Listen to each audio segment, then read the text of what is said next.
नमस्कार। परीक्षा जंक्शन के प्लेटफॉर्म पे आप सभी का हार्दिक स्वागत है।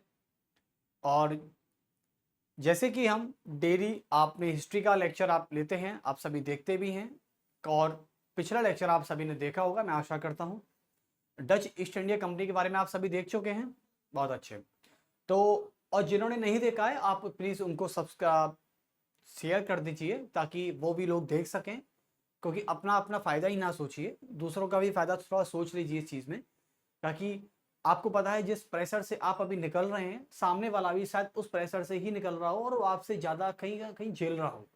तो कहीं ना कहीं ऐसा होता है कि आप ये सोचते हैं कि मैं ही प्रेशर में हूँ, मुझे ही सारा कुछ मिल जाए, मैं ही पूरा जम कर जाऊं। तो ऐसा मत सोचिए, क्योंकि एक बात है, यूपीएससी आईएएस में सबसे बड़ी खास बात ये होती है कि जब हम यूपीएससी स्टूडेंट से मैं मिला या बातचीत करता हूँ, डिस्कशन होता है, तो वहां पे मैं एक चीज़ देखता हूँ। कुछ लोग कहते हैं सर नोट्स शेयर करके नहीं करते, मतलब नोट्स शेयर करके पढ़ना पसंद नहीं करते। कुछ लोगों का कहना होता है कि हम नोट्स शेयर करके पढ़ना पसंद करते हैं। तो दोनों में बड़ा फर्क है। जो लोग नोट्स शेयर करके पढ़ नहीं सकते, आगे जाके मुझे लगता नहीं है कि वो अपनी प्रॉब्लम्स को शायद सॉल्यूशन ढूंढ पाएंगे, क्योंकि प्रॉब्लम्स का सॉल्यूशन ढूंढने के लिए भी दूसरे लोगों की सहमति जरूरी होती है। क्योंकि आईएएस की प्रिपरेशन लवासना से स्टार्ट नहीं होती। आईएएस की प्रिपरेशन उसी दिन से स्टार्ट होती है जब अपनी जर्नी आप स्टार्ट करते हो, या किसी भी गवर्नमेंट एग्जाम या कॉम्पिटिटिव एग्जाम की जर्नी तैयारी वहीं से स्टार्ट होती है जब आप अपना पढ़ना या सिलेबस कंटेंट देखना स्टार्ट कर देते हो। तो प्लीज ज्यादा से ज्यादा शेयर करके पढ़िए, ज्यादा से ज्यादा डिस्कशन करिए, ताकि चीजों का कॉन्सेप्चुअल, ताकि चीजों को क्लिष्ट किया जा सके। खैर, मेरा काम था बताना, समझाना था। और अब आगे बात करते हैं। ये मैं ऑफलाइन में भी कहता हूं, ये ऑनलाइन ही नहीं, मैं अपने ऑफलाइन बैचेस में भी कहता हूं। ऐसा नहीं है कि ऑनलाइन हूं इसलिए बोल रहा हूं। ऑफलाइन बैचेस में भी मैं काफी बोलता हूं। जो मैं लिखा रहा हूं, आप प्लीज उसकी कॉपी, इसकी नोटबुक को, जो बच्चा नहीं आ रहा है पढ़ने या जो एब्सेंट हो गया किसी रीजन से, उसको दे दीजिए। ऐसा नहीं है कि छुपा के बैठ गए कि भाई नहीं तुम्हारा निकल गया, तुम निकल जाने दो, बाहर में जाओ तुम। ऐसा नहीं करना है। जाओ, अपने काम से काम रखो। कुछ बच्चे होते हैं बहुत सेल्फिश होते हैं, खुदगर्ज होते हैं। खुदगर्ज नहीं बनना है, क्योंकि आप जिस प्रेशर से गुजर रहे हैं, आपके घर से भी, जब आप कहीं किराए पर रह रहे हैं तो आपके घर से पैसा आ रहा है पढ़ने के लिए, आपके माँ बाप भेज रहे हैं। ऐसे ही आपके सामने वाला रूम है, उसमें कोई लड़का रहता है तो उसके माँ बाप भी इसी स्थिति से गुजर रहे होंगे, वो भी पैसा भेज रहे होंगे। तो तुम दोनों में अंतर हुआ क्या? मान लो उसके चलो 1000 2000 ज्यादा आते होंगे, तुम्हारे 1000 2000 कम आ जाते होंगे। तो इससे कोई फर्क नहीं है। आप जिस प्रेशर से गुजर रहे हो ना, ऐसे हजारों लोग हैं इस भारत में जो हजारों इस तरीके से प्रेशर से गुजर रहे हैं। तो मेरा मानना है कि आप उनको शेयर करते रहिए। आपके पास जो नोट्स आते हैं, आप उनको डिस्कशन करके पढ़िए कि चल भाई चल यार बाहर चलते हैं चाय पीने और ये डिस्कशन कर लेते हैं एक बार, इस पे थोड़ा चर्चा हो जाएगी। इसे कहते हैं चाय पे चर्चा। तो हमेशा अपने मित्रों के साथ एक टाइम फिक्स कर लीजिए, चाय पे चर्चा।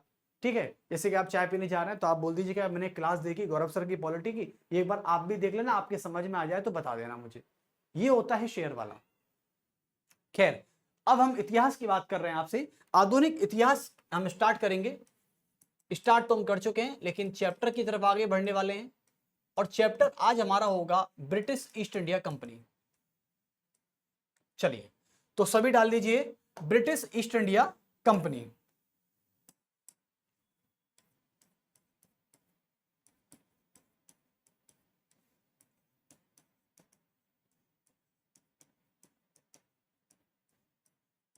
British east India company.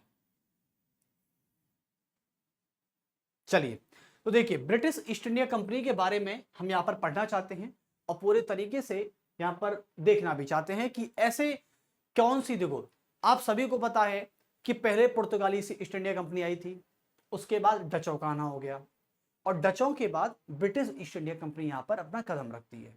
ठीक है, कब रखती है, कैसे रखती है, सब चीज जानेंगे। ब्रिटिश ईस्ट इंडिया कंपनी अन्य सभी कंपनियों की तुलना में, अन्य सभी कंपनियों की तुलना में एक निर्णायक साबित होती है। और ये इसके पीछे भी एक रीजन है। आप सभी को पता है पुर्तगाली ईस्ट इंडिया कंपनी लगभग लगभग 1498 में अपना कदम भारत में रख चुकी थी। ठीक है, और उसके बाद से डच ईस्ट इंडिया कंपनी सन 1602 में आई थी। आई थी नहीं आई थी? जिन्होंने अपना पहला हेडक्वार्टर मसूलीपट्टनम में बनाया था, और डचों ने अपना पहला हेडक्वार्टर कहां बनाया था? कोचीन बनाया था।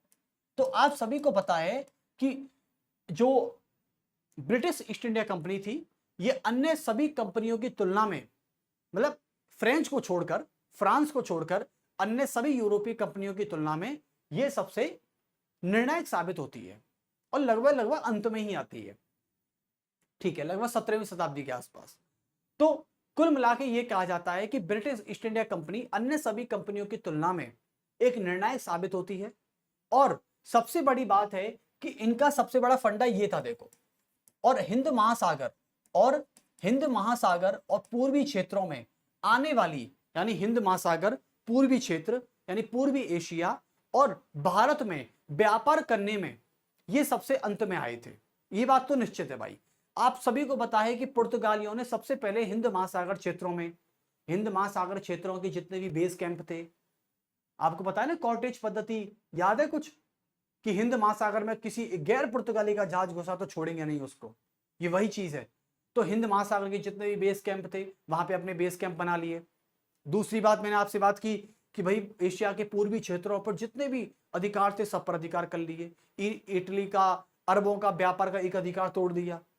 पुर्तगाली के बाद आए डच, और डच तो भैया पुर्तगालियों से ज्यादा शातिर थे, और डचों ने पुर्तगाली को खत्म कर दिया, तो डच स्थापित हो गए। अब पुर्तगाली और डचों को हराकर आए अंग्रेज, और अंग्रेज जो थे, ये जितने भी यूरोपीय कंपनियां थी फ्रेंच को छोड़कर, ये सब में एक अच्छी साबित होती है, एक निर्णायक साबित होती है। और धीरे धीरे करके इन्होंने सबसे पहले हिंद महासागर क्षेत्रों में, एशिया के पूर्वी क्षेत्रों में, जिसे पूर्वी एशिया या दक्षिणी पूर्वी एशिया कहते हैं, इंडोनेशिया, सुमात्रा, जावा, ये लाओस, वियतनाम, इनकी तरफ जाकर, ठीक है, मलेशिया, सिंगापुर, यहां जाकर अपना व्यापार करना शुरू किया। लेकिन सबसे बड़ी बात है, आप ये देखिए कि अंग्रेज लगभग अन्य यूरोपीय कंपनियों की तुलना में लगभग अंत तक आते हैं, हिंद महासागर क्षेत्रों में और पूर्वी क्षेत्रों में अंत में जाते हैं, लेकिन फिर भी ये सफल क्यों हो जाते हैं?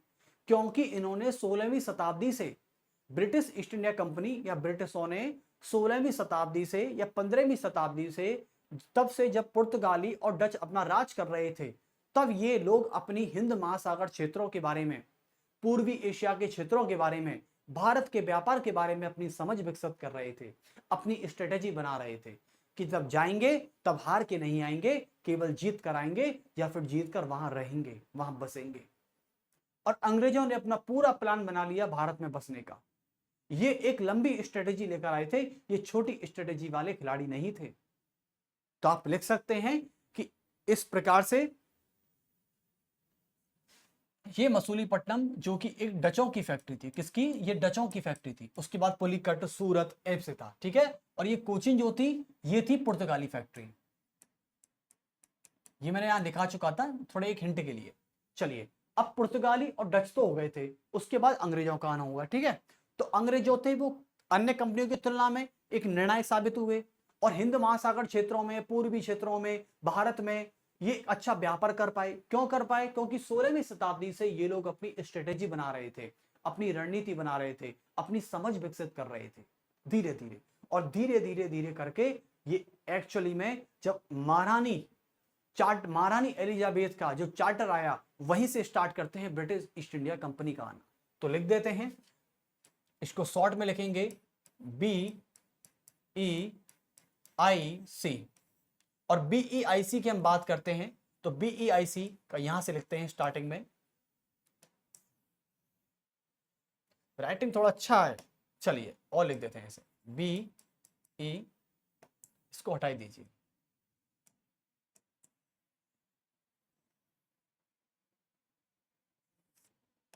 ठीक।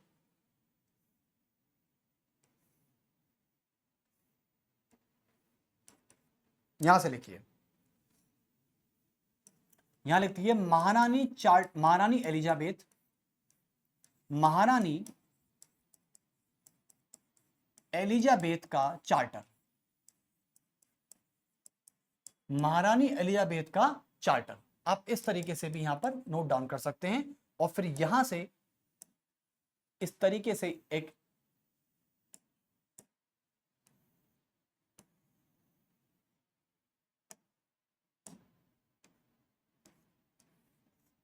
देखिए, तो महारानी एलिजाबेथ का चार्टर, अब क्या होता है कि सन 1600 में 31 दिसंबर को महारानी एलिजाबेथ यानी क्वीन एलिजाबेथ, ब्रिटेन की महारानी क्वीन एलिजाबेथ सभी ब्रिटिश अधिकारियों को एक चार्टर पढ़ के सुनाती है जिसे मैग्ना कार्टा कहा जाता है। और वही मैग्ना कार्टा जिसका मैंने इस्तेमाल शब्द एक बार इस्तेमाल भी किया था अपने लेक्चर में, ठीक है। तो मैंने बोला कि महारानी एलिजाबेथ का चार्टर सन 1600 में 31 दिसंबर की रात को 31 दिसंबर की रात को भरी सभा में ब्रिटिश अधिकारियों के सामने एशिया के पूर्वी क्षेत्रों की तरफ व्यापार करने के लिए एक चार्टर सुनाया जिसे मैग्ना कार्टा कहा गया। तो लिख दें आप कि एलिजाबेथ ने, क्वीन एलिजाबेथ ने 31 दिसंबर को, एलिजाबेथ ने 31 दिसंबर 31 दिसंबर सन 1600 को, पता नहीं एक दिन की क्या जल्दी थी, 1 जनवरी को ही कर देते 31 दिसंबर, क्योंकि हैप्पी न्यू ईयर कैसे मनाते फिर लोग, ये भाई हैप्पी न्यू ईयर तो बनाना था ना। अच्छा ये बताइए नया साल क्यों मनाते? देखो नया साल इसलिए मनाते क्योंकि वो नया साल है। दूसरी बात, नए साल की खुशी और भी तब ज्यादा बढ़ जाती है जब कोई एक दिन पहले कोई अच्छी खुशखबरी आ जाती है। तो एलिजाबेथ ने 31 दिसंबर सन 1600 ईस्वी को 1600 ईस्वी को भरी सभा में एशिया के पूर्वी क्षेत्रों की ओर, एशिया के पूर्वी क्षेत्रों की ओर व्यापार करने के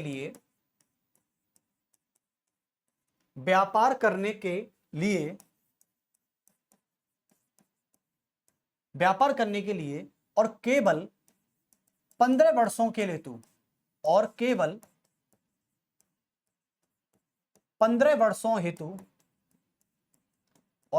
15 वर्षों के लिए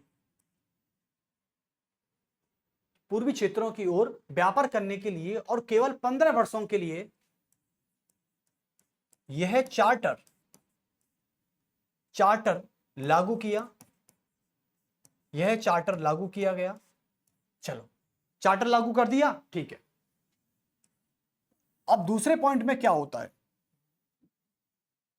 आपको मैं बता दूं, जैसे ही ये चार्टर लागू होता है सन 1600 को ब्रिटिश ईस्ट इंडिया कंपनी की स्थापना हो जाती है। तो आप यहां पर नोट डाउन करके भी लिख सकते हैं कि इसी दिन, यानी यही दिन था 31 दिसंबर सन 1600 ईस्वी को ब्रिटिश ईस्ट इंडिया कंपनी यानी BEIC की स्थापना हो जाती है। तो ये तो थी BEIC की स्थापना। चलिए इसको यहां से इस तरीके से कर दीजिए। अब क्या होता है, दूसरी बात हम यहां से एक बार कर लेते हैं। जब ये चार्टर पढ़कर सुनाया गया तो पढ़कर सुनने के बाद BEIC ने स्थापना की और लगभग 15 वर्षों के बाद ये देखा गया कि मुनाफा बहुत कमाया गया। तो लिखेंगे इस चार्टर के माध्यम से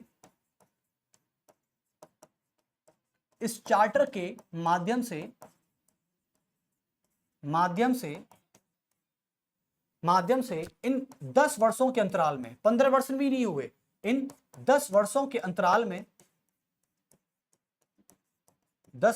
अंतराल में यानी गैप में, अंतराल में BEIC ने मुनाफा अधिक कमाया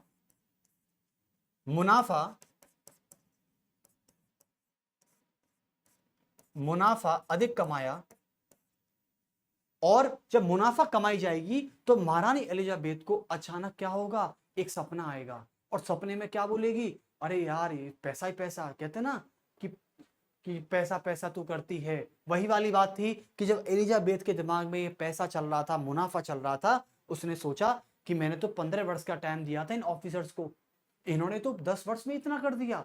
तो सोचो ये जीवन भर जब काम करेंगे तो ब्रिटेन में तो बाहर ही बाहर लग जाएगी। तो ऐसा करके क्या हुआ, ऐसा करके महारानी एलिजाबेथ ने तुरंत अपना काम शुरू कर दिया और इस चार्टर को लिख देंगे, इस चार्टर को 15 वर्ष से बढ़ाकर, इस चार्टर को 15 वर्ष से बढ़ाकर क्या कर दिया, अनिश्चित काल कर दिया।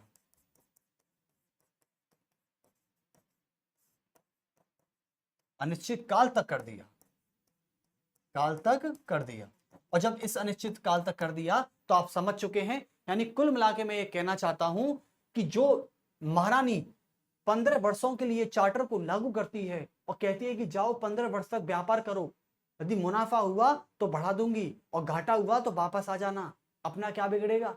लेकिन कुछ नहीं बिगड़ा, यहां तो मुनाफा कमा के ले आए और मुनाफा कमाने के बाद देखा तो महारानी ने इस चार्टर को बढ़ा दिया और कहा कि अनिश्चित काल के लिए जाओ। ऐसे तो ये तो सोने पे सुहागा है ऑफिसर, ये तो सोने पे सुहागा है, इस सोने पे सुहागे को क्यों रोकना, ये तो बढ़ाते जाओ।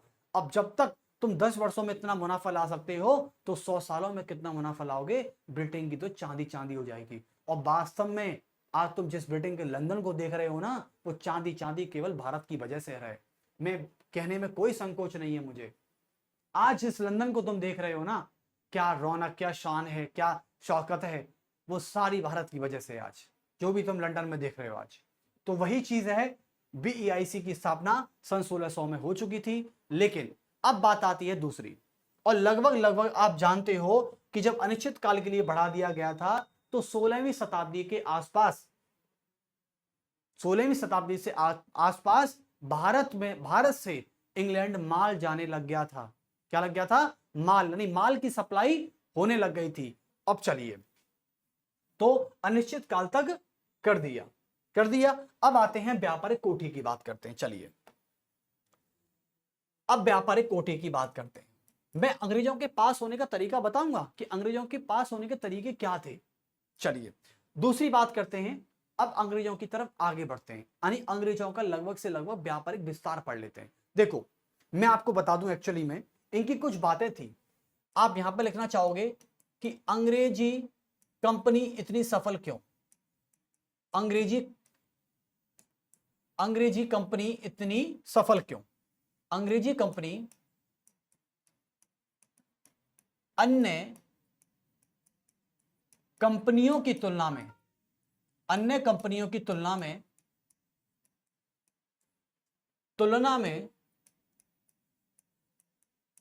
इतनी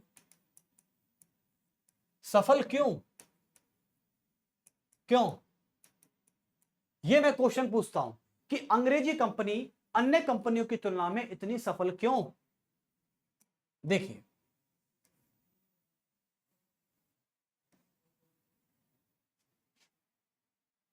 अब इसका एक तरीका देख लेते हैं कि भाई अंग्रेजी कंपनी इतनी सफल कैसे हो गई, इसका कोई ना कोई तो रीजन रहा होगा।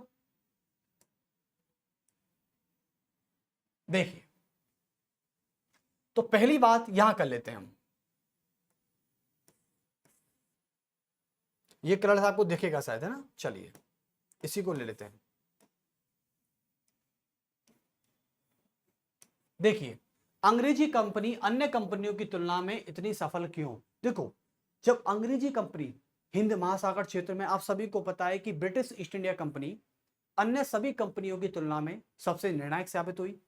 ये क्यों हुई, इसके पीछे एक रीजन, पहला रीजन ये था कि ये हिंद महासागर क्षेत्र में, एशिया के पूर्वी क्षेत्रों में और भारत में अन्य कंपनियों की तुलना में देरी से आए थे। लेकिन ये सही साबित कैसे हो गए, ये सबसे आगे क्यों निकल गए, क्योंकि ये 16वीं शताब्दी से ही, जब से डच यहां पर आए थे, जब डचों ने अपना यहां पैर जमा लिया था, तब ये लोग ब्रिटेन से अपनी हिंद महासागर क्षेत्रों के बारे में, एशिया के पूर्वी क्षेत्रों के बारे में और ज्यादा से ज्यादा भारत के क्षेत्रों के बारे में, ये व्यापार के बारे में अपनी समझ विकसित कर रहे थे, अपनी रणनीति बना रहे थे। तो आप इसे लिख दें कि लिखें 16वीं शताब्दी से, पहला आंसर तो ये हो सकता है आपका कि 16वीं शताब्दी से अंग्रेज लोग, 16वीं शताब्दी से अंग्रेज लोग हिंद महासागर क्षेत्रों,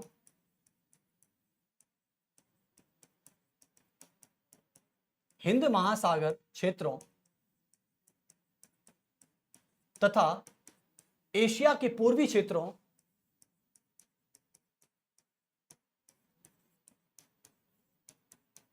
एशिया के पूर्वी क्षेत्रों के व्यापार के व्यापार के बारे में अपनी रणनीति एवं समझ विकसित कर रहे थे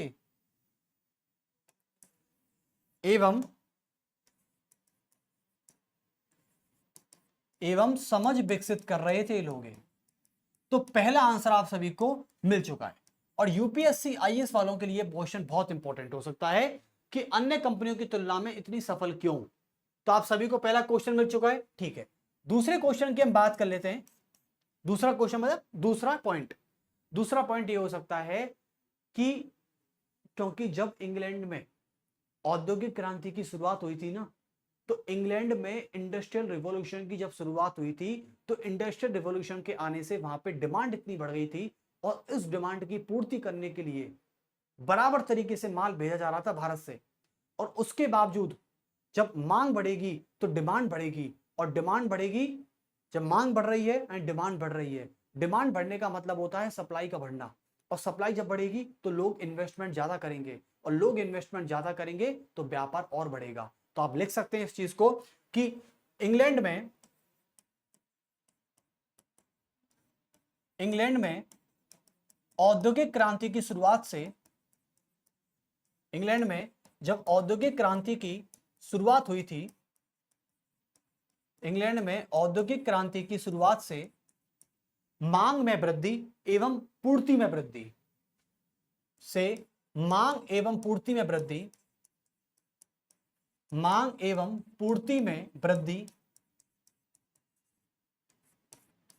और जब मांग और पूर्ति बढ़ेगी, यानी मैं डिमांड कर रहा हूं तो आप सप्लाई करोगे, और आप सप्लाई करोगे तो अंग्रेज लोग ज्यादा से ज्यादा भारत के व्यापार में इन्वेस्ट करेंगे, और जब लोग अपना पैसा लगाते हैं तो वो कहीं ना कहीं से मालिकाना हक जीत लेते हैं अपना। तो मांग एवं पूर्ति में वृद्धि और पूंजी का निवेश संतुलन करना, और पूंजी का निवेश करना ये था। तो सबसे बड़ी अंग्रेजों का स्ट्रॉन्ग पॉइंट ये था कि अपना पैसा भारत के व्यापार में लगा रहे थे, बंगाल में लगा रहे थे, रेशम, चीनी, चाय, सब पर लगा दिया उन्होंने अपना पैसा। और सबसे बताऊं, और अंग्रेजों को भारत को लगने लगा, अरे वाह यार कितना अच्छी बात है, बाहर से लोग पैसा लगा रहे हैं। इनको तो लगने लगा कि अच्छी बात है, इन्वेस्ट हो रहा है। भारत के लोगों को क्या चाहिए? मुनाफा। इनको भी मुनाफा मिल रहा था, और यहां से माल पहुंच रहा था लगातार। तो तभी से पूंजी में निवेश करना, देखो इसी कारण से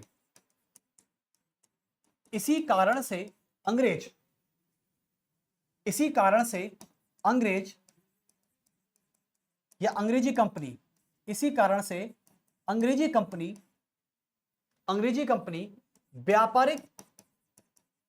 व्यापारिक एवं वाणिज्यिक तरीके से सफल हो पाई।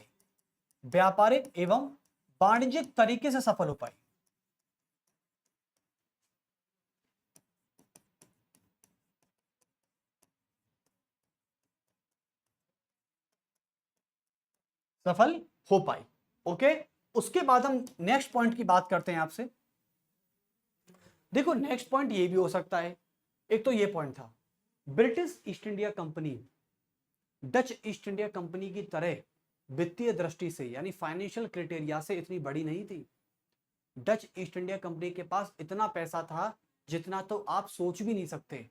उसके बावजूद भी ब्रिटिश ईस्ट इंडिया कंपनी के पास तो डचों के बराबर तो छोड़ो, इनसे इतना कम पैसा था कि शायद वो कल्पना भी नहीं कर सकते थे। लेकिन जैसे ही उन 10 वर्षों में जब से चार्टर लागू हुआ था, तो ब्रिटिशों ने 10 वर्षों के अंतराल में लाभ कम कमाया, लेकिन जितना भी कमाया उसमें उत्सुकता दिखाई, उसमें उत्साह दिखाया, उसमें जोश दिखाया, उसमें एक्सपेक्टेशन दिखाई। तो इस सबसे बड़ा कारण यह है कि अंग्रेजों के पास साहस था, अंग्रेजों के पास संगठन था, अंग्रेजों के पास एक भावना थी काम करने की। जब ये लोग काम करते थे तो ये मुनाफा नहीं देखते थे। ये लोग शुरुआत में क्या करते थे? काम करते रहते थे। जैसे कि आप क्या आज की जनरेशन क्या करती है? आज की जनरेशन दे देती है कि मैंने कोई बिजनेस खोला, मैंने कोई स्टार्टअप खोला। जैसे मैं कोई बिजनेस स्टार्ट करता हूं या स्टार्टअप खोलता हूं, तो क्या करता हूं? सबसे पहले ये देखूंगा, मतलब अरे यार मुनाफा कितना हो रहा है। सबसे पहले आप किसी भी चीज को स्टार्ट कर रहे हो तो काम करो, उस पर इतना वर्क करो कि भूल जाओ कि आपका मुनाफा हो रहा है या आपकी हानि हो रही है। क्योंकि यदि आप अपना पूरा फोकस अपने इस स्टार्टिंग पॉइंट यानी काम पर लगा भी दोगे ना आज, तो मैं बता रहा हूं यही काम आपको बाद में इतना मुनाफा देगा। इसलिए याद रखें कि कोई भी चीज जब स्टार्ट कर रहे हैं आप, या कोई भी चीज आप बीच में से स्टार्ट कर रहे हैं, तो वहां पर यह मत देखिए कि लाभ क्या होता है या हानि क्या होती है। वहां पर आप बिल्कुल न्यूट्रल हो जाइए, कुछ मत सोचिए। हानि हो रही है होने दो, लाभ नहीं हो रहा मत होने दो, बस आप अपना काम करते रहो। जब आप अपना काम करोगे तो काम करते करते करते करते आपको इतना अनुभव हो जाएगा, फिर आपका लाभ और आपका हानि आपको साफ साफ दिखने लग जाएगा। तो मैं यही कहना चाह रहा हूं। एक्चुअली में अब यहां पर लिख सकते हैं कि अंग्रेजी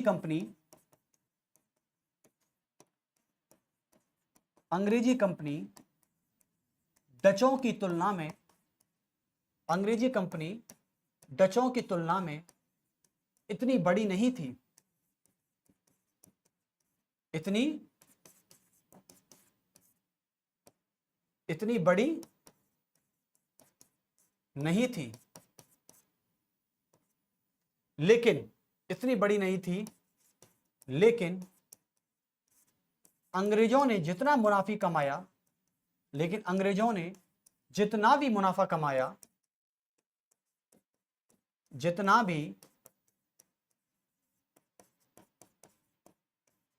भी मुनाफा कमाया,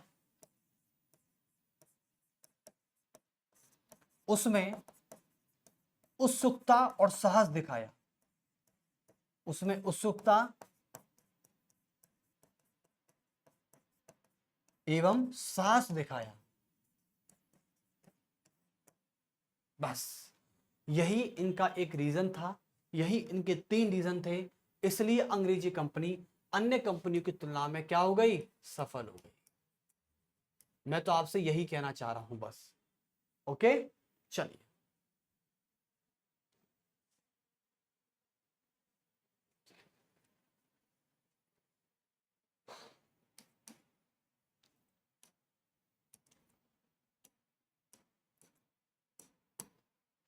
यहां डाल दीजिए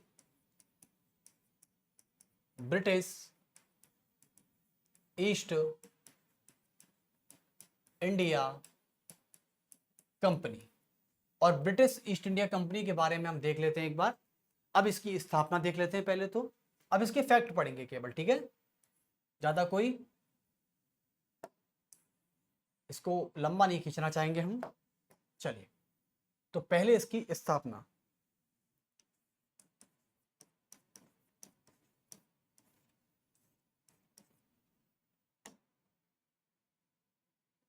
हाँ, तो इसकी स्थापना लगभग कब माने बताओ, बताया मैंने अभी आपको 16 दिसंबर, मतलब सन 1631 दिसंबर।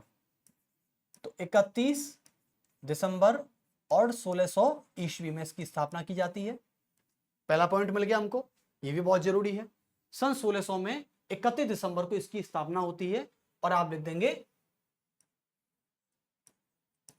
चार्टर के द्वारा। और चार्टर किसका था, महारानी एलिजाबेथ का, चार्टर के द्वारा।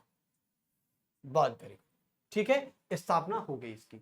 उसके बाद मैंने आपको बताया सफलता क्यों, ये भी बहुत इंपॉर्टेंट है, तो ये भी लिख दें, एक यहां पर एक पॉइंट बना दें, क्योंकि यूपीएससी वाले भी जुड़े होंगे इससे, इसलिए तो लिखेंगे यहां पर लिख दें हिंद महासागर,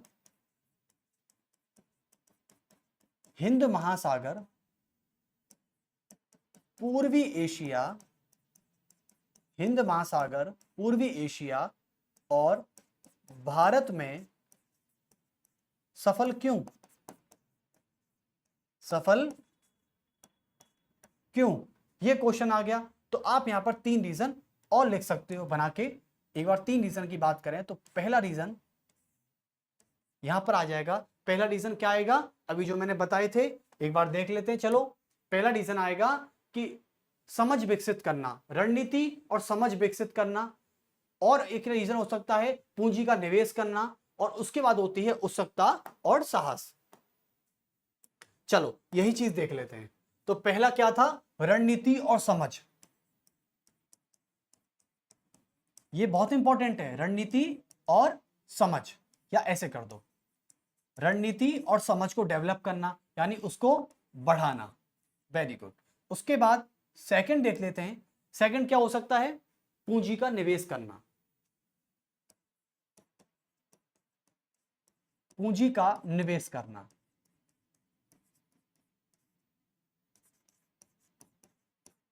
चलिए उसके बाद नेक्स्ट देख लेते हैं, और क्या हो सकता है? उत्सुकता और साहस और संगठन। उत्सुकता, साहस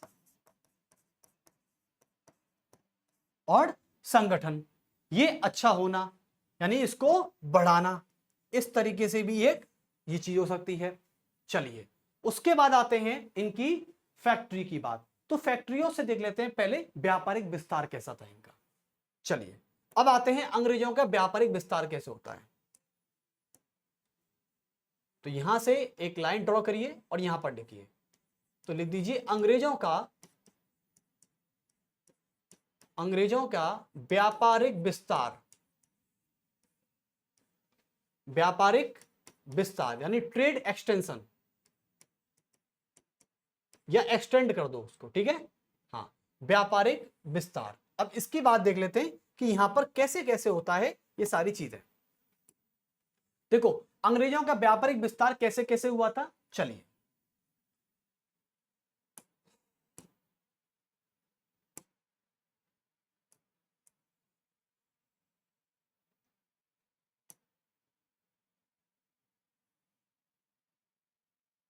ठीक है, तो अंग्रेजों का व्यापारिक विस्तार देख लेते हैं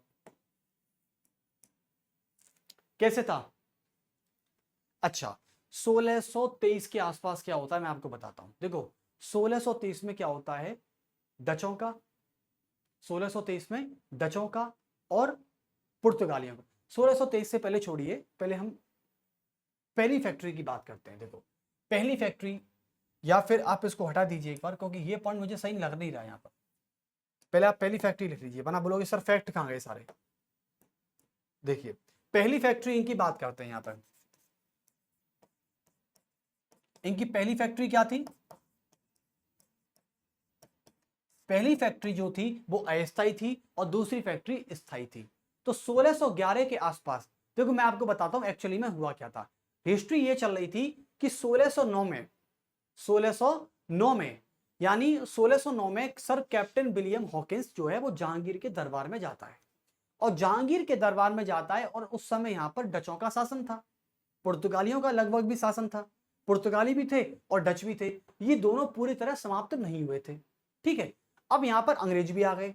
तो कहते ना कि फटे पजामा में टांग अड़ाना, ये वो वाली कहावत हो गई। यानी एक ही तलवार की म्यान में अंग्रेज भी बैठा था, डच भी बैठे थे और पुर्तगाली बैठे थे। ठीक है, पुर्तगालियों का रुतबा थोड़ा बहुत कम होता जा रहा था, डच अभी अभी आए थे, डचों ने अपना पैर जमा लिया था और अंग्रेज अपनी पहली फैक्ट्री का पैर जमा रहे थे। ये तीनों में डिफरेंस था। अब जैसे ही 1609 में कैप्टन विलियम हॉकिंस जाता है जहांगीर के दरबार में, जहांगीर के दरबार में जाता है, अनुमति मांगता है कि महाराज महाराज हमको पहली फैक्ट्री खोलने की अनुमति दे दो। जहांगीर ने मना कर दिया। जहांगीर ने बोला नहीं, कोई राजा है वो तो, और राजा सनकी होते हैं, उसने मना कर दिया। जहांगीर बोला कि नहीं, हम नहीं दे सकते आपको अनुमति, आपकी जान ना पहचान ना तान, पता नहीं कहां से आए हो, क्या हो, फलाना ढिकाना, कैसे व्यापार करोगे, भैया डच हैं यहाँ पर, पुर्तगाली हैं, हम व्यापार कर रहे हैं, आप जाइए, डिस्टर्ब मत कीजिए। तो साहब अंग्रेज कैप्टन विलियम हॉकिंस जो है वो फटाफट से भग के लंदन की तरफ जाता है। वो बोलता है कि अपने महाराज से कि किंग लॉर्ड कहते हैं ना कि मिलॉर्ड, बात नहीं बनी। बोले अच्छा। 1611 के आसपास एक कैप्टन जिसका नाम था मिडेल्टन, क्या था? मिडेल्टन ने क्या किया, पुर्तगाली के जहाजों को हिंद महासागर से हटाना स्टार्ट कर दिया, हटाओ इनको सर। और उस चीज से क्या हुआ, जहांगीर हो गया इंप्रेस, क्योंकि जहांगीर का और पुर्तगालियों का रिलेशन थोड़ा अच्छा नहीं था, थोड़ा बिगड़ सा गया था। क्योंकि पुर्तगाली क्या करते थे, पुर्तगाली एक की बात है, पुर्तगाली जो थे ये मुगल सम्राट के दरबार में जाकर सम्राट का धर्मांतरण करते थे। अब ये बात जहांगीर को पता लग गई। कि जहांगीर ने कहा कि ये पागल लोग हैं, क्या कर रहे हैं, हमारी सरजमीन पर हमारा ही धर्म परिवर्तन करोगे।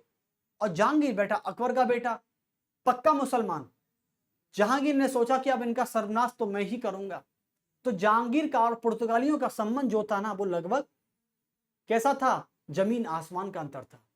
अब जहांगीर को बड़ी खुशी हुई कि एक अंग्रेजी कैप्टन मिडलटन ने पुर्तगाली के जहाज को उड़ा दिया बम से।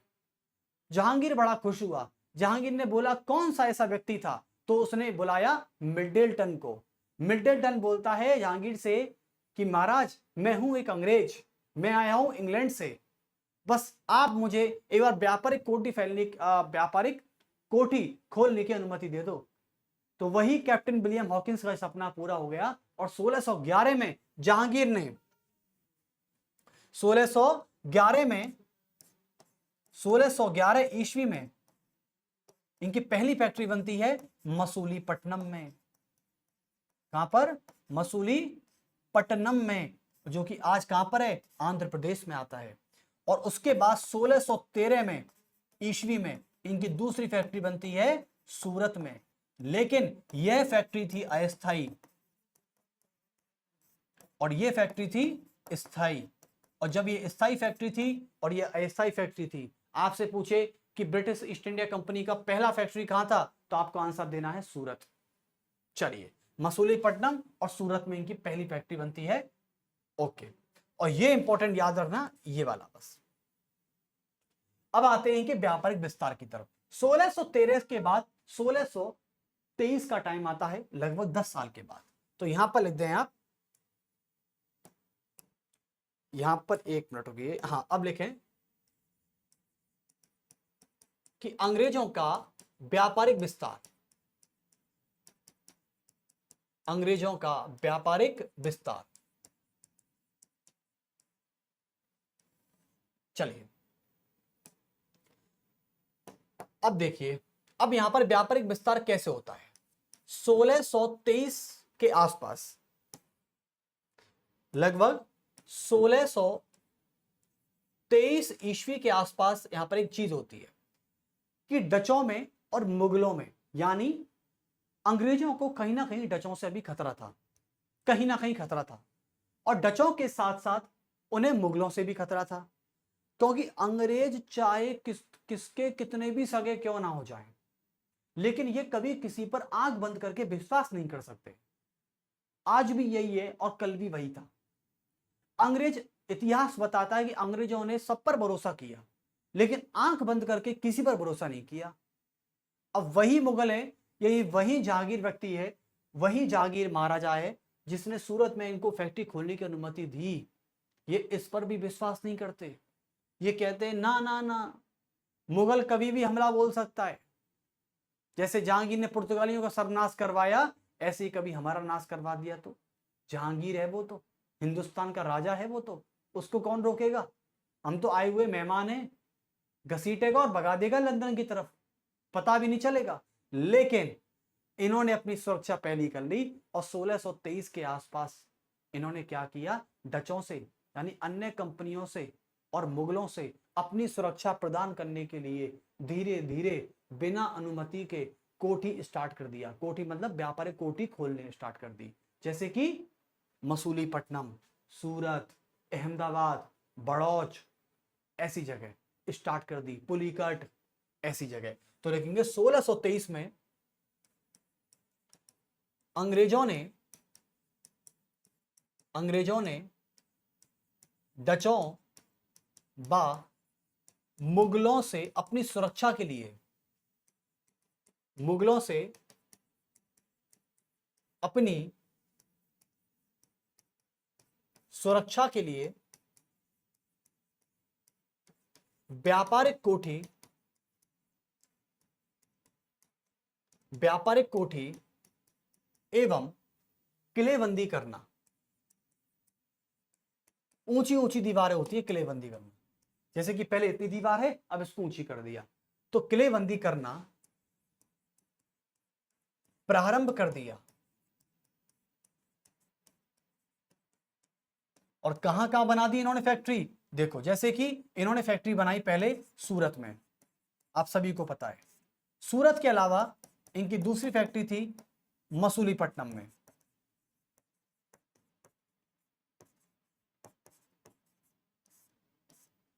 उसके बाद इनकी तीसरी फैक्ट्री थी अहमदाबाद में।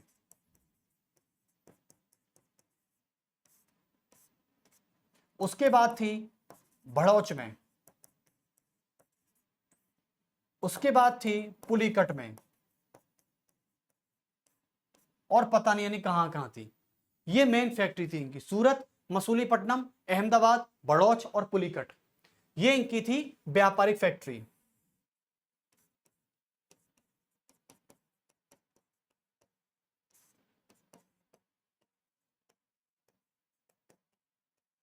ये थी इनकी व्यापारिक फैक्ट्रियां। अब व्यापारिक फैक्ट्री तो हो गई, समझ गए ना, यहां पर व्यापारिक फैक्ट्री बन गई है, व्यापारिक विस्तार करना प्रारंभ कर दिया। लेकिन फैक्ट्री बनाते बनाते इन्होंने किलेबंदी भी स्टार्ट कर दी। और एक प्रमुख किला था, मैं आपको बताना चाहूंगा, एक बहुत इंपॉर्टेंट किला था इनका, जिनका नाम था फोर्ट सेंट जॉर्ज। इन्होंने मद्रास के साथ बहुत बड़ा खेल खेला। देखो अब इन्होंने क्या किया, एक इंपॉर्टेंट किला था जिसका 1639 ईस्वी में क्या किया इन्होंने, चंद्रगिरी के राजा, चंद्रगिरी के राजा से मद्रास को पट्टे पर लिया। पट्टे का मतलब होता है लीज पर लेना, 100 वर्षों के लिए। चंद्रगिरी के राजा से मद्रास को लीज पर लिया, पट्टे पर ले लिया, यानी हम आपको किराया भरते रहेंगे, आप मद्रास को लीज पर दे दो। अब इन्होंने क्या किया, चंद्रगिरी के राजा से मद्रास को धोखे से लीज पर ले लिया और 1640 में उस मद्रास की दीवारें ऊंची ऊंची करवाकर किलेबंदी करवा दी। और उस किलेबंदी का नाम दे दिया क्या, फोर्ट सेंट जॉर्ज। हटाओ, धोखा हो गया, पहला धोखा इनके साथ हुआ, यानी हिंदुस्तान के साथ। चंद्रगिरी के राजा से मद्रास को लीज पर लिया और 1640 ईस्वी में मद्रास की किलेबंदी करवाकर, मद्रास की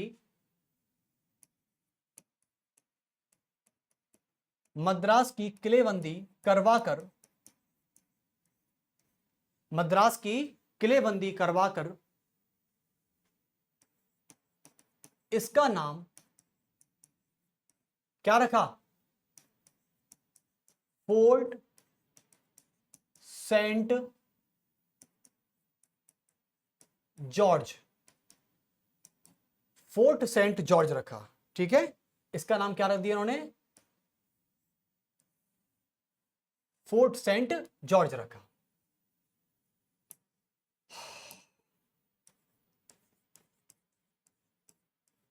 चलिए, तो फोर्ट सेंट जॉर्ज किसका नाम था, मद्रास की किलेबंदी का नाम था, ठीक है, ओके।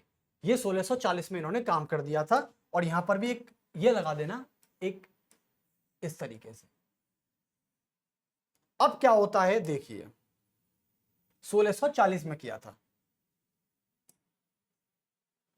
उसके बाद नेक्स्ट 1668 ईस्वी के पास ये क्या करते हैं, 1661 ईस्वी में ये राजकुमारी, लिखें 1661 ईस्वी में ब्रिटेन के राजा चार्ल्स द्वितीय, ब्रिटेन के राजा यानी व्यापार बढ़ा रहे हैं अपना, ब्रिटेन के राजा चार्ल्स द्वितीय ने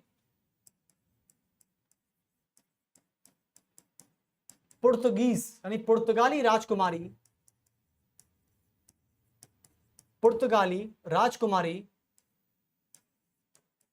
कैथरीन के साथ विवाह किया,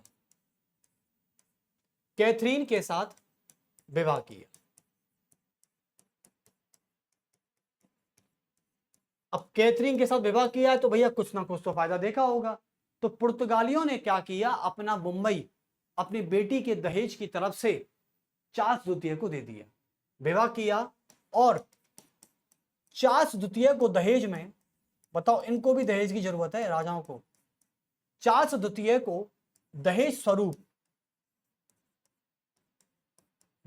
स्वरूप मुंबई मिला पहले इसको बंबई कहते थे, बंबई मिला, पहले पुर्तगाली राज करते थे बंबई पर, फिर अंग्रेज आ गए, बंबई मिला, और बंबई को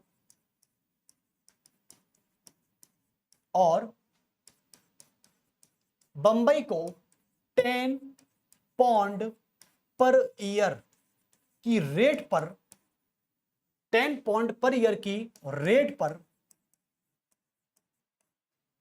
ब्रिटिश ईस्ट इंडिया कंपनी को सौंप दिया कि जाओ बच्चों व्यापार करो, मैं क्या करूंगा बंबई का, आप इस पर राज करो, आप इस पर व्यापार करो। 1661 में ये हो गया।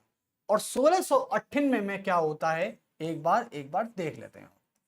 1698 में साहब क्या होता है, जॉब चार्नोक नाम का व्यक्ति, जॉब चार्नोक एक्चुअली में एक आर्किटेक्ट था, और उस व्यक्ति ने क्या किया, सूतानाटी, कालीकट और गोविंदपुर को मिलाकर एक कलकत्ता नगर बनाया, और उस कलकत्ते का नाम रख दिया फोर्ट सेंट विलियम। तो लिख देंगे कि जॉब चार्नोक, क्या लिखेंगे, जॉब चार्नोक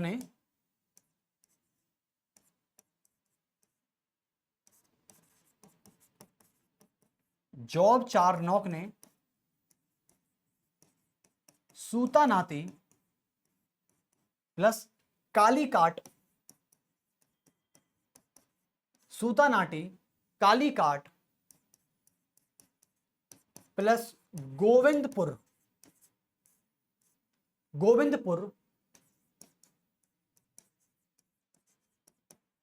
को मिलाकर कलकत्ता नगर बसाया, और इसे फोर्ट सेंट विलियम नाम रखा। तो ये था तरीका, यानी फोर्ट सेंट विलियम रख दिया, और इन्होंने बोला कि भैया अब ये कलकत्ता आज से क्या होगा, अब ये कलकत्ता बन जाएगा हमारा दुर्ग। अब सोच रहे हो, इन्होंने सुरक्षा भी अपनी कर ली, बचाव भी अपना कर लिया, और अपना नाम भी दे दिया।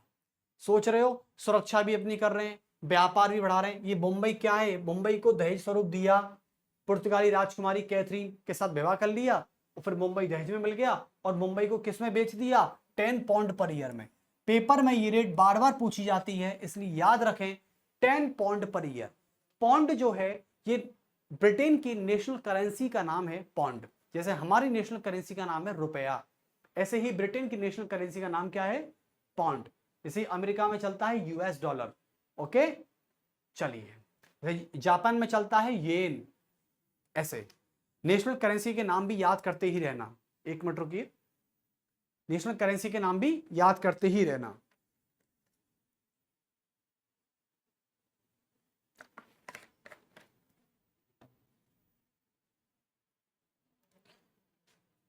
तो यहां तक किसी को समस्या? अब एक बार छोटा सा फ्लो चार्ट बना लेते हैं हम, छोटा सा, ताकि हमको पता रहे। देखिए,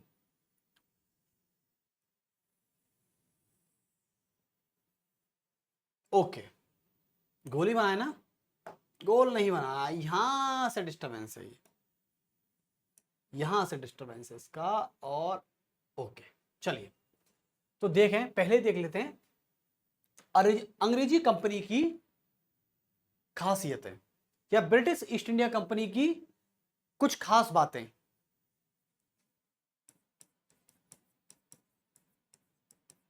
ब्रिटिश ईस्ट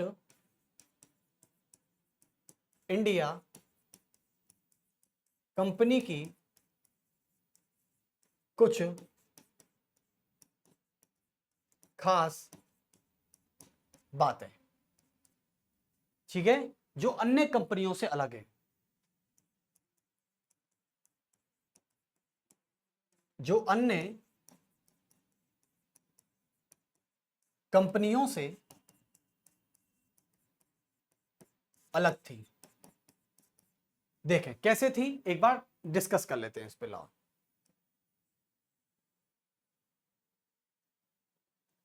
देखें कैसे अलग थी, एक बार डिस्कस करते हैं।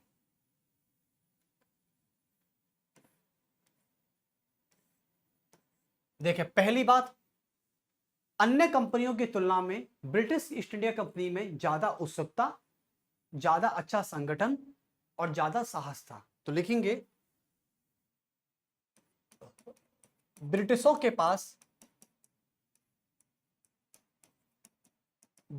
पास अन्य कंपनियों की तुलना में, ब्रिटिशों के पास अन्य कंपनियों की तुलना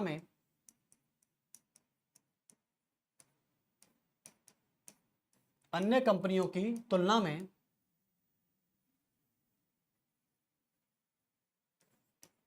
एक अच्छा संगठन,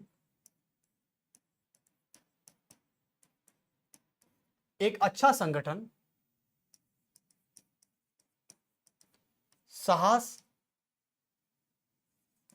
और उत्सुकता थी,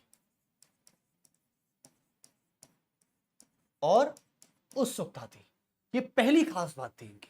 दूसरी खास बात की बात कर लेते हैं।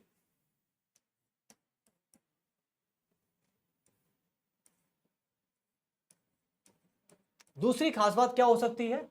दूसरी खास बात हो सकती है कि सबसे बड़ी बात है कि इनका, ये पुर्तगाली डायरेक्ट आ गए, हम तो इटली का, अरबियों का व्यापार का एक अधिकार तोड़ेंगे। अरे भाई पहले समझ तो विकसित कर लो, पहले रणनीति तो बना लो।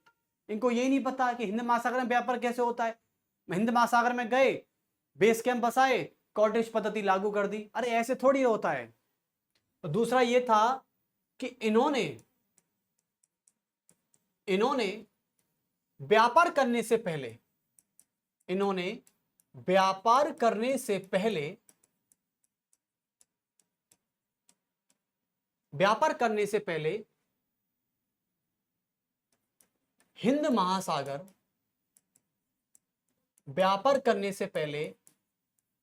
हिंद महासागर, पूर्वी एशियाई क्षेत्रों और भारत के व्यापार की एक समझ और रणनीति विकसित की। व्यापार की समझ और एक रणनीति विकसित की इन लोगों ने। उसके बाद आते हैं थर्ड पॉइंट की तरफ। एक बार देख लेते हैं कि थर्ड पॉइंट भी क्या कहता है। क्योंकि दूसरी बात, ब्रिटेन में औद्योगिक क्रांति की जब शुरुआत हुई थी तो उसमें मांग और पूर्ति इतनी अधिक हो गई थी कि ये लोग पूंजी का निवेश करने लग गए थे, और पूंजी का निवेश एक संतुलन में किया गया था। तो ये भी लिख सकते हैं कि लिखेंगे कि मांग व पूर्ति की सीमा को तय करके पूंजी का निवेश किया। यानी ये ऐसे नहीं है कि व्यापार करने सीधे आ गए, ये व्यापार करने आए थे, पैसा बनाकर लाए थे पूंजी। ऐसे नहीं खाली हाथ, जैसे वास्को डी गामा खाली हाथ आ गया था, ऐसे नहीं था। पूंजी सीमा तय करके पूंजी का निवेश किया। एक ये सबसे बड़ी बात थी इनकी। और दूसरी बात हम बात कर लेते हैं एक और, जो कि चौथी बात भी हो सकती है। और क्या थी इनके पास? एक देखो, इनके पास ये था कि इन्होंने लाभ धीरे धीरे कमाया, ये भी हो सकता है। या इनके पास पेशेंस बहुत था, ठीक है, क्योंकि जो व्यक्ति लंबा दौड़ने वाला व्यक्ति है, लंबी रेस का घोड़ा हमेशा पेशेंस रखेगा, क्योंकि उसे पता ही उसे लंबा दौड़ना है, जल्दी दौड़ेगा तो थक जाएगा। इसलिए इनके पास पेशेंस का बहुत ही भरमार था। पेशेंस था तभी तो धीरे धीरे व्यापार से अत्याचार पर आए, अत्याचार से शोषण पर आए, और शोषण से सीधे आजाद करके चले गए। तो ऐसी भी कुछ बातें थी। अच्छा, और क्या लिख सकते हैं अंग्रेजों के बारे में? अंग्रेजों के बारे में और लिखना मेरे हिसाब से ये रहेगा, हाँ एक पॉइंट ये भी हो सकता है। चलो देखते थे एक बार कैसा लिखता है, शायद अच्छा लगे। ये पॉइंट हो सकता है इनका कि मसालों से व्यापार करना स्टार्ट किया। देखिए इन्होंने सबसे पहले सूक्ष्म एवं लघु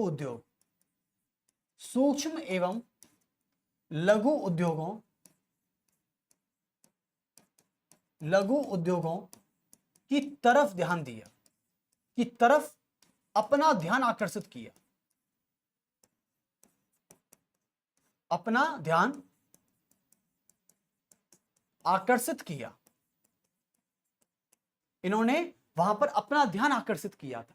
ठीक है, चलिए उसके बाद फिफ्थ पॉइंट क्या हो सकता है इसका, और देख लेते हैं फिफ्थ पॉइंट। देखो, हाँ, ब्रिटिश ईस्ट इंडिया कंपनी पूर्णतः एक निजी कंपनी थी।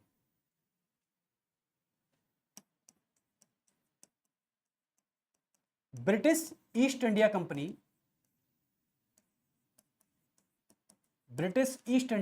कंपनी पूर्णतः शेयर होल्डर्स कंपनी थी। पूर्णतः शेयर होल्डर्स कंपनी थी, जबकि अन्य कंपनियां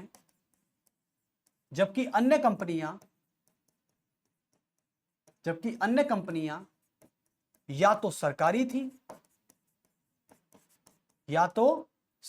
थी या राष्ट्र अधिकारिता कंपनी थी।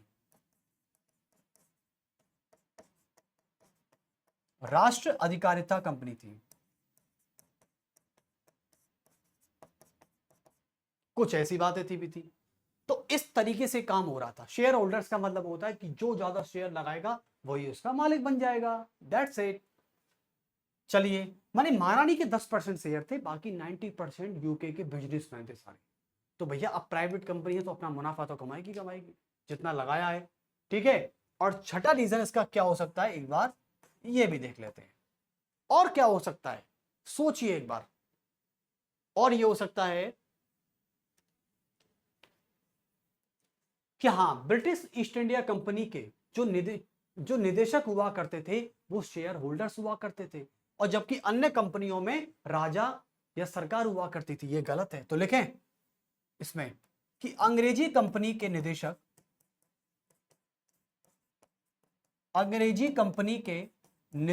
एंड निदेशक शेयर होल्डर्स हुआ करते थे। मैं कह रहा मालिकाना, जिसने शेयर ज्यादा लगाया है वो इसका मालिक बन जाएगा। निदेशक शेयर होल्डर्स हुआ करते थे, शेयर होल्डर्स हुआ करते थे, जबकि अन्य कंपनियों में कौन थे, राजा कैसे पुर्तगाल में कौन था, पेड्रो अल्वारेज था, वो राजा था, और डचों में कौन था, सरकार थी। तो ये गलत हो गया ना। राजा या सरकार कंपनी थोड़ी चलाते हैं, कंपनी तो बिजनेसमैन चलाता है। अन्य कंपनियों में प्रमुख या तो सरकार हुआ करती थी, या फिर राजा। जैसे पुर्तगाल में कौन था, पेड्रो अल्वारेज अल्बिडा को बेच रहा है, पेड्रो अल्वारेज अल्बुकुर्क को बेच रहा है, पेड्रो अल्वारेज नीनोडी कुन्हा को बेच रहा है। और अंत में क्या हुआ, पुर्तगाली ईस्ट इंडिया कंपनी 1579 तक आते आते बंगाल के सतगांव के किनारे, बहती हुई नदी के किनारे बसकर जाकर रह गई। खत्म कहानी। तो पुर्तगाली वहां डूब गए और डचों का अब ये सर्वनाश कर देगा कौन, अंग्रेज। ठीक है, तो इस प्रकार से कुछ खास बातें आपको याद रखनी है। ये पूरा चार्ट मैंने बनाया है जो कि बहुत इंपॉर्टेंट है। और किसके लिए इंपॉर्टेंट है, यूपीएससी आईएएस के लिए बहुत ज्यादा इंपॉर्टेंट है। और बाकी का जितना भी फैक्ट था, ये सारा फैक्ट मैंने लिखाया था केवल एसएससी वालों के लिए, जो कि बहुत इंपॉर्टेंट भी है। तो पूरा आपके सामने चार्ट मिल चुका है, पीडीएफ आप तक पहुंच जाएंगी जल्दी। लेकिन इससे पहले आप परीक्षा जंक्शन यानी परीक्षा जेएन से संबंधित जितने भी सोशल मीडिया प्लेटफॉर्म हैं, आप उन सभी को फॉलो कर लीजिए, ताकि ये जो पीडीएफ हैं वो आप तक पहुंचती रहें, आप तक आती रहें, आप इनको केवल रीड आउट करते रहे। चलिए तो फिर मिलते हैं आपसे अगले दिन, और अभी हिस्ट्री का आपका चैप्टर फिनिश हो चुका है। फिर मिलते हैं आपसे सब्जेक्ट के साथ।